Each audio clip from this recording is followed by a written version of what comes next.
नवनवीन साहित्यांनी सजली बाजारपेठ। वर्षभर शेतामध्ये राबणाऱ्या बैल व दुभत्या जनावरांच्या उपकारातून उतराई होण्याचा दिवस म्हणजे बैलपोळा। बैलपोळा हा बळीराजासाठी अत्यंत महत्त्वाचा सण। या दिवशी बळीराजाकडे पैसे असो किंवा नसो, मात्र बळीराजा उधारीवारी करून का होईना हा सण मोठ्या उत्साहात साजरा करतो। अवघ्या 2 दिवसानंतर हा सण साजरा होणार असून त्यासाठी बाजारपेठ सजल्यात। दुकानदारांनी देखील बैलपोळ्यासाठी वेगवेगळ्या प्रकारच्या सजावटीचा सामान ठेवला असून शेतकरी देखील हळूहळू आता दुकानाकडे फिरू लागलेत। वाढत्या महागाईमुळे सध्या बाजारपेठेमध्ये भाव वाढ दिसून येते, त्यामुळे बळीराजाला या वस्तू खरेदी करून बैलपोळ्याचा सण साजरा करणं हे महत्त्वाचं आणि आनंददायी असल्याचं शेतकऱ्यांनी सांगितलंय।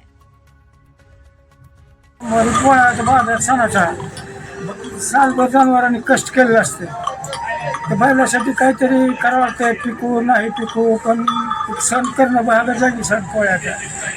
त्याच्यामुळं खरेदी करा बाजारात संभारात चालू असते। काही शेतकऱ्याला सुटून द्यायला तयार नाही, ती मला कितकं कंदा सूट घ्यायचं म्हणजे महागाई वाढली महागाई वाढली। कितकेले भाव कशाला कंड्याला यायला त्याला कसं करायचं आम्ही, काय भागवायचं तरी कसं? हां कांदा कितकेला सूट कितकेला भाव महाग म्हणल्यावर कसं करायचं आम्ही? नाव काय तुमचं? हां नाव दिलीप शितलिंग राजनाळे। सर बाबूराव।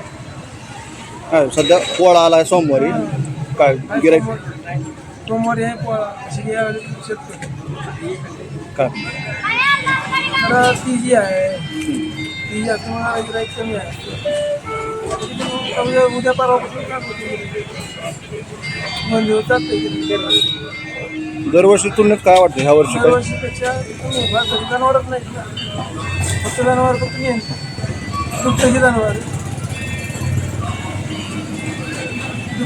आहेत। बाकीचे काय पहिल्या दिवस तर नाही, अख्ख्या आमच्या तेरमध्ये फक्त 25 जोड्या पण आहेत मोजून।